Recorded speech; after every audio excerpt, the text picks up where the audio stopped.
Friends, Madhya Pradesh शिक्षक भर्ती 2018 वर्ग 1 और 2 का डॉक्यूमेंट वेरिफिकेशन चल रहा है और 3 के लिए कुछ प्रयास चल रहे हैं कि जल्द से जल्द उनके रिटन एग्ज़ाम की डेट फाइनल हो जाए। अभी जैसे कि कल से दस्तावेज़ सत्यापन का काम शुरू हुआ है, तो उसमें ये देखने को आया है कि अभ्यर्थियों की उपस्थिति कम है। काफ़ी कम लोग दस्तावेज़ सत्यापन के लिए पहुंच रहे हैं। तो इसका क्या कारण हो सकता है, हम उसके बारे में बात करेंगे। और होल्ड और रिजेक्ट केसेस जो वेरिफिकेशन में हुए थे, जो कैंडिडेट्स होल्ड और रिजेक्ट हुए थे, उनसे संबंधित भी खबर है। तो आइए हम देख लेते हैं क्या है खबर। उससे पहले जिन लोगों ने चैनल को अभी तक सब्सक्राइब नहीं किया है और जो पहली बार इस चैनल को विज़िट कर रहे हैं, वो चैनल को सब्सक्राइब करें और बेल आइकन बटन को प्रेस करें ताकि आपको मेरे लेटेस्ट वीडियोस की इन्फॉर्मेशंस या नोटिफिकेशंस मिलते जाएं। तो चलिए हम स्टार्ट करते हैं।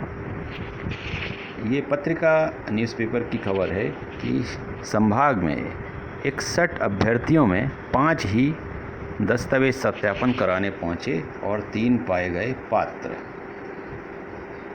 ये सागर से निकला है, सागर एडिशन की खबर है कि ये दस्तावेज सत्यापन का कार्य सोमवार से शुरू हुआ। उच्च माध्यमिक शिक्षक भर्ती के ज़िले में 20 प्रतिभागी ही शेष थे जिनके दस्तावेजों का सत्यापन सोमवार को किया जाना था।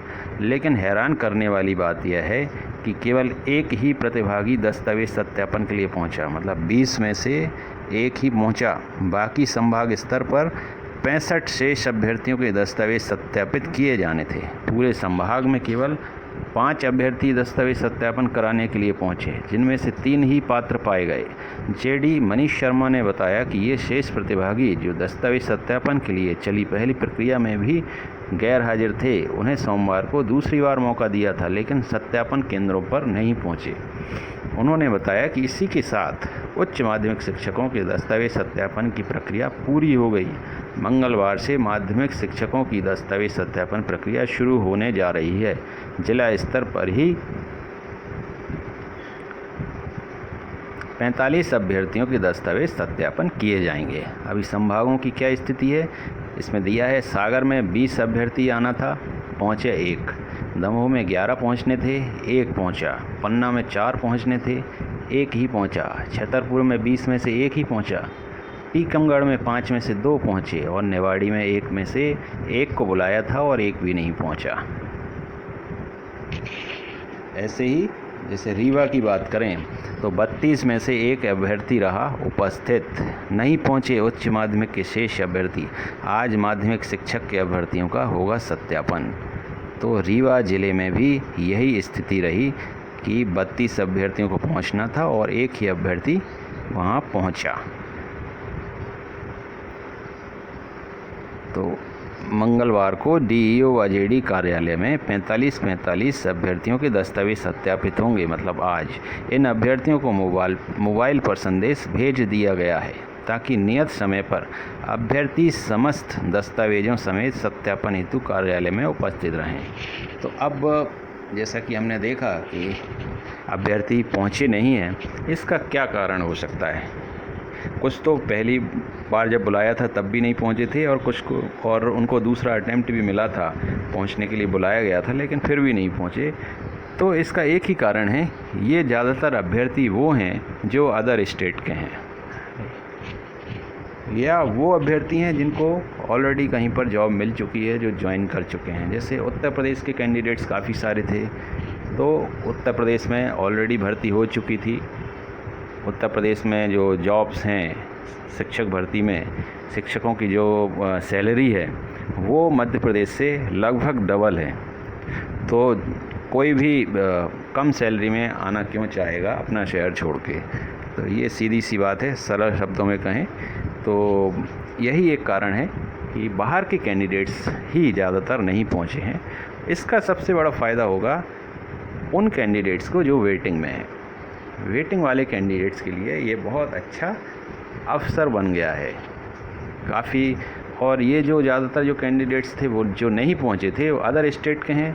तो अदर स्टेट के जो कैंडिडेट्स हैं उन्हें जनरल कैटेगरी में वो मेरिट पर टॉप पर थे।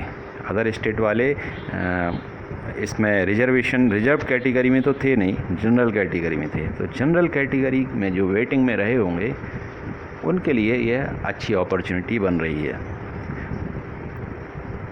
दूसरी जो खबर है कि मेरिट लिस्ट में आने वाले 500 कैंडिडेट वेरिफिकेशन में बाहर।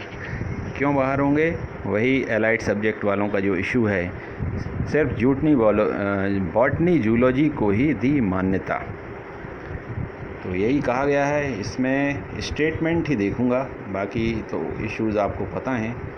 एक चयनित उम्मीदवार का कहना है, स्कूल शिक्षा विभाग ने अपनी ही पिछली भर्ती में सभी सह विषयों को मान्य किया था, लेकिन अब जीव विज्ञान की सभी 13 सह विषय मान्य किए जाएं, जबकि इसका विज्ञापन में कहीं जिक्र नहीं है।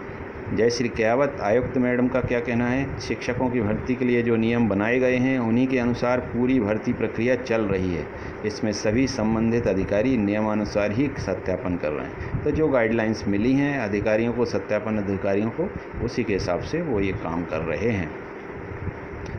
अब एक पत्र जो वायरल हुआ है कल 7 जून को, शिक्षा विभाग का पत्र है और ये रिलेटेड है होल्ड और रिजेक्ट केसेस का, जो कि पहले जो वेरिफिकेशन हो गया है उसमें काफ़ी कैंडिडेट्स का होल्ड और रिजेक्ट स्टेटस है।